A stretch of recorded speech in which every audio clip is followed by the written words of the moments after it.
Hey guys, this is Lisa. Welcome back to my channel. We're going to recap Salt Lake City. Guys, before we get into it, don't forget to hit the like, follow, subscribe, leave me a comment, and all that good jazz. All right, let's get to part 2 of the Salt Lake City Season 5 reunion. And it basically ends with John telling Todd to watch his tone and whatever else. So this is a continuation of that. And Todd's telling him, no, you watch your tone. And Andy's like, oh, you know, this is a friendly reunion. Andy Cohen, stop with your bullshit. When is it ever a friendly reunion? Like, are you serious? Anyway, Todd is in the hot seat. He's being asked questions by Andy Cohen. Legit, I think Todd looks like a mean-ass, grumpy-ass Santa Claus. I don't know if it's like the beer. Legit, anybody else thinks that he would make a great Santa Claus? I feel like he would make a great Santa Claus, but he is like a grumpy-ass Santa Claus. Like, nobody's going to want to like tell them what their Christmas wish is because he's like legit always like this. This is how he looks. Always like this. With a grumpy ass look on his face. So, but he looks like Santa Claus. I mean, if he ever needed money like that, he would make a great Santa Claus at the local mall. Anyway, so he's in the hot seat. He's being asked about how he's being portrayed on the season. He answers it. I feel like he comes off very awkward. Look, some people are just not meant for television. You know, Louis over there in the Housewives of New Jersey, Teresa's husband, I'm sure he's a great guy and everything, and he's great to Teresa and the girls, but he just doesn't come off good on television. And some people are like that, right? Not everybody can make it as a star. If it was that easy, we would all just walk around with a camera on our face. I mean, in this day and age, like legit, you could be a star by just having a YouTube channel, a TikTok channel, and an Instagram channel. Like you could legit just record yourself like freaking food shopping at Walmart. And if you have that kind of charisma, you could legit be a celebrity. So not everybody has that charisma. But coming across on the television screen, he doesn't seem that great. I don't know Todd from a hole in the wall. I don't find him enjoyable to watch, right? So look, maybe Todd is one of those guys that just does not come across good on television. It happens. It happens. However it is, or whatever it is, right? He came off that way to me. And in this reunion, you know, it felt very awkward. His answers didn't really come off precise and clear. And then, you know, Lisa and Meredith, they did call out Bronwyn for this. Specifically, Meredith. She asked this Bronwyn, well, you know, what was the affair? Because she's saying it was an affair, and she's saying that it was an emotional affair. And then she kind of makes it like, oh, it's no big deal, whatever. You know, I was just in my moment. I was in my feels and yada, yada, yada. So Meredith says, okay, well, you know, it was very hurtful to me and Lisa that you're saying to us, like, you know, how basically we're not a girl's girl, we don't have your back and all this other stuff that we didn't say, you know, fuck you, Todd. But now you're sitting there saying, oh, it was no big deal. It wasn't even that serious. I don't really care about it. Like, she made a whole confessional and everything about how, like, you know, oh, I felt like they had Todd's side. They didn't have my side. And Lisa was like, and I even told you, you know, while it was filming, I was like, oh, Todd's not going to like this. And I did a recap on that where I said that also. She said something like, you know, you got so upset with me because I didn't say fuck you to Todd. Bronwyn heard it differently.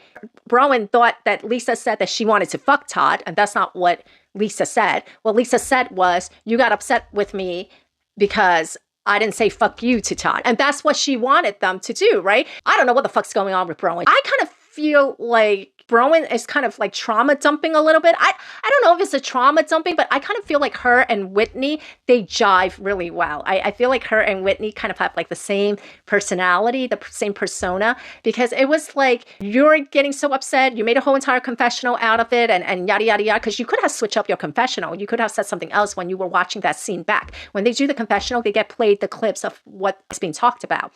So you could have switched it back, right? You could have like changed your perspective or whatever, but you double down on it in your confessional. When you're in the hot seat and your husband's behind you, then all of a sudden it's no big deal. You didn't feel that way, all this other stuff and yada, yada, yada. But like, it's just, I don't know. It was weird. And even when I was recapping that specific episode, I was like, well, what the fuck did you want the two of them to do? Like, you are the one that goes home with your husband. You're the one that lays in bed with your husband. So why are you putting the responsibility on Meredith and Lisa to be like, well, fuck you to your husband? I felt like Meredith came off very concise when she said that. I definitely agree with her. Bronwyn, here's the thing that I don't like about Bronwyn. Bronwyn knew that like her being mad at Lisa and Meredith made absolutely no fucking sense. So how she tries to play it off is like, you're right.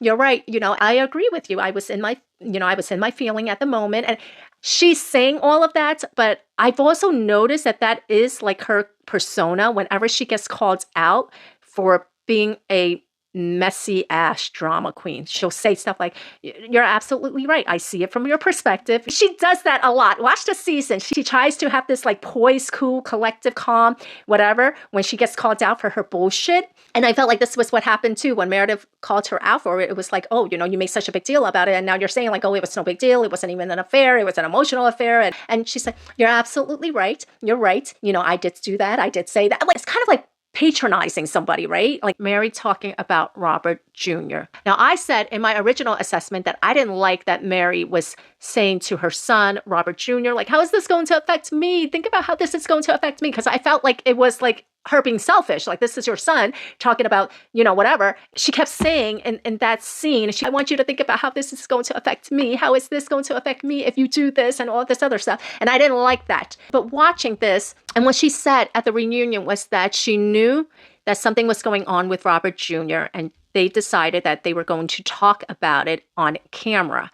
And she said, but we didn't plan what was going to be said or anything like that. But, I knew something was going on with him and we decided to, okay, we're going to address this on the camera.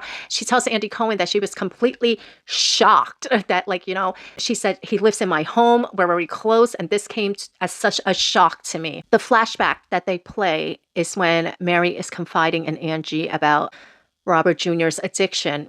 And Angie says something like, this is very common. It happens to everyone. And Mary says something like, yeah, but Angie, this happened to me. And that was just something about it. It was like, it resonates so much. I have PTSD from my childhood. I was molested by an upstairs neighbor when I was 9 years old.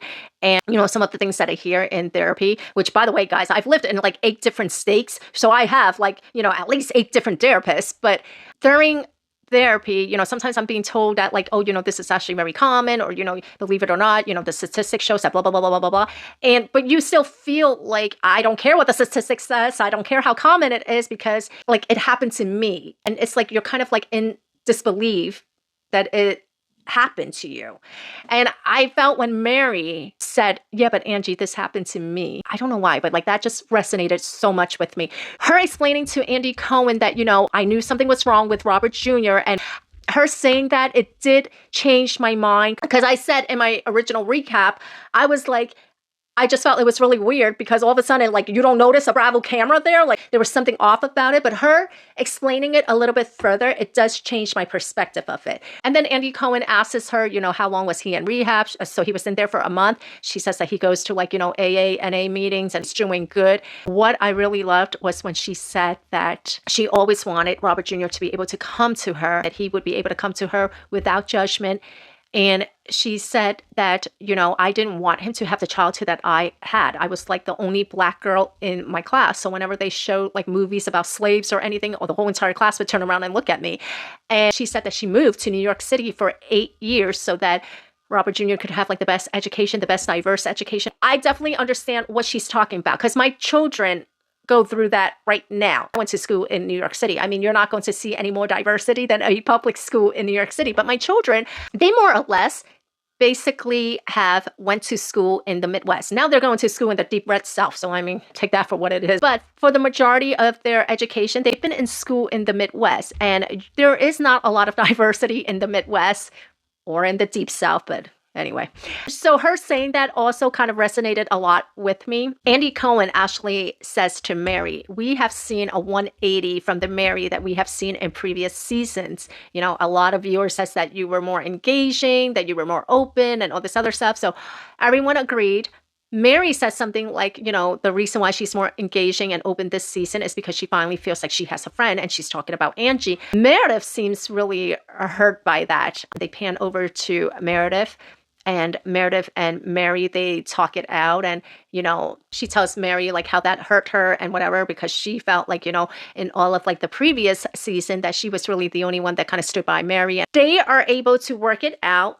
They hug each other. They both say that they love each other. And then Mary says to Angie, Angie, work it out with this girl because I really love her. Angie didn't like that. I mean, I do see like some comments here and there how like Meredith's jealous of Angie and Mary's relationship and da-da-da-da-da.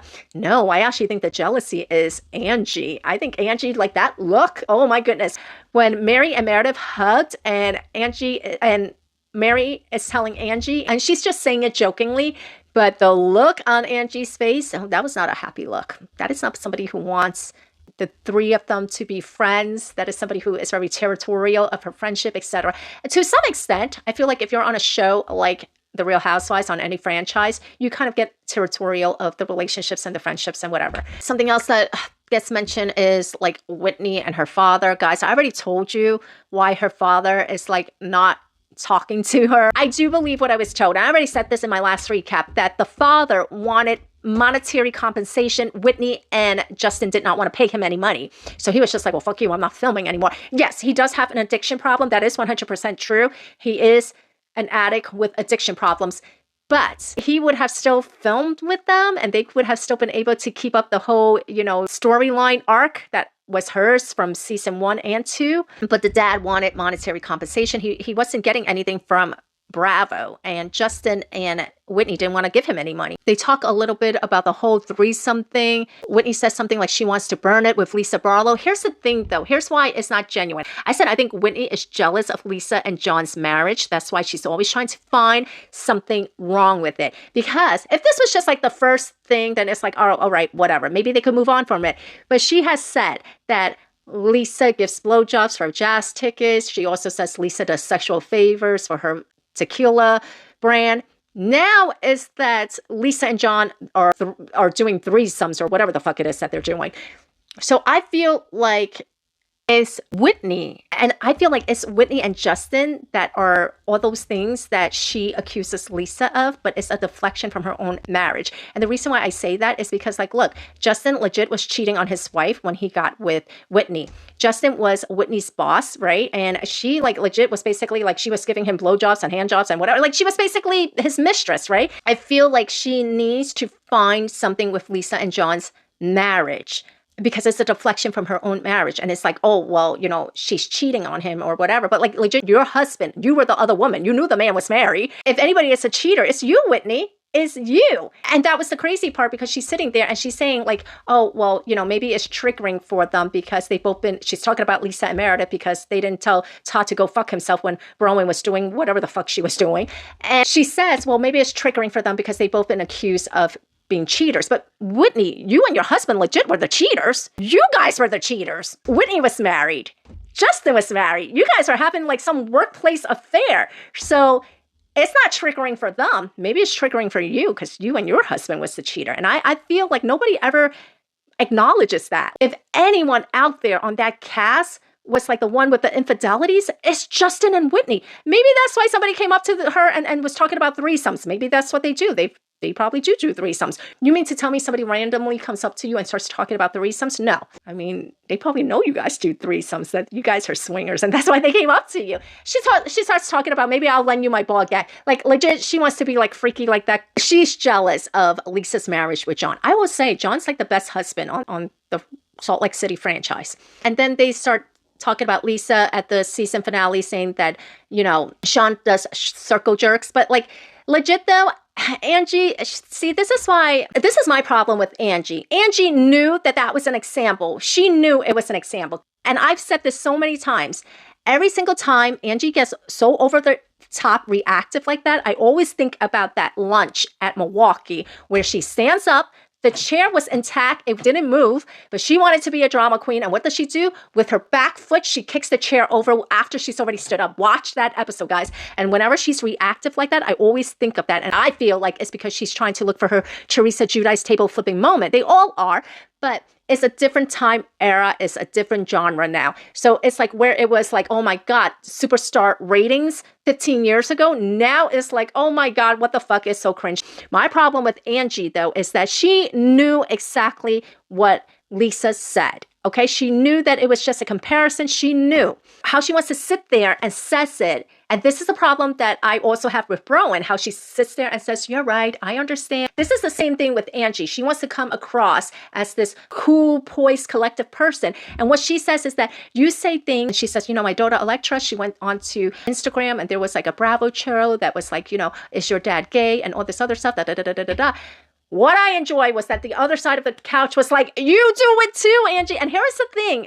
They all do it. Angie, to sit there and try to make it like what is said about her and to her children is any less offensive or hurtful about anybody else's children is like bullshit. Bullshit. They were like, Angie, you do the same shit. What about all the shit that you say? You don't think our kids see it? And that is the thing. Yes, they all do it. They all do it. And she should not have brought that up as an example. Instead, she should have just been like, legit, Sean already had to go through a whole entire year about hearing how he fucks men. I didn't want this shit to be brought up again. That's my problem. But instead, she tried to go with that whole cool, poise, collective, we all have children and our children are the most important thing and part of us. And, it is very hurtful when, like, no, girl, like, please, what? Everybody on that stage has children that see hurtful shit about their parents too. You're not the only one. Again, I go back to like that whole trauma, childhood trauma, and well, not even just childhood trauma, any sort of trauma, anything that you have PTSD for. And you cannot tell somebody that their situation is worse or better than yours, right? That is my problem with Angie and with Bronwyn. For me, anyway, it doesn't land. I don't know about others, but for me, it doesn't land. That's basically how the episode ends. Kind of lackluster. I didn't really get much out of it, so... there was this whole entire thing where Meredith says to Angie, for over a year and a half, you kept on saying that it was me who was putting these rumors out about Sean when I keep on saying it wasn't. And she says, Monica even told you at Easter dinner that it wasn't me. Meredith got very upset. She gets up. The fourth wall is broken. I mean, by now it's broken on every single franchise. And she was like, I want that footage aired. I want that footage aired. I was told by producers, wrote that scene and whatever else. They do show the scenes. And then Andy is saying to Meredith, no, like, I'm agreeing with you that you weren't the one that brought it out, because there was like this whole thing back and forth. But something that Andy said also that was very telling to me, I occasionally see these comments where they're like, oh, well, Monica's coming back or this or that. Monica is not coming back. Andy, you see that interaction between Meredith and Angie. Andy is telling Meredith, no, I'm agreeing with you. You didn't start it. You didn't put it out there. She put it out there, talking about Monica. But it was the part, what she actually said was that she knows that there was conversation behind the scenes, but she can't prove it. So she's just going to have to take Meredith's word for it that, she didn't say anything.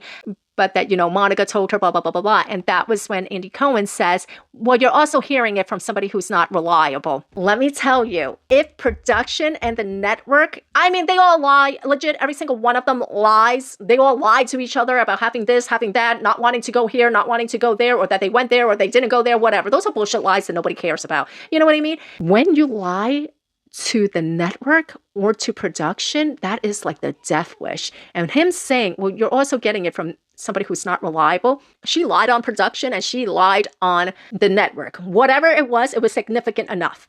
Anyway, that's part 2. I felt like part 2 was really lackluster. What do you guys think? I did not enjoy the reunion that much. What the hell? I didn't really enjoy it. What did you guys think? Let me know, guys. I'll talk to you guys later. Bye.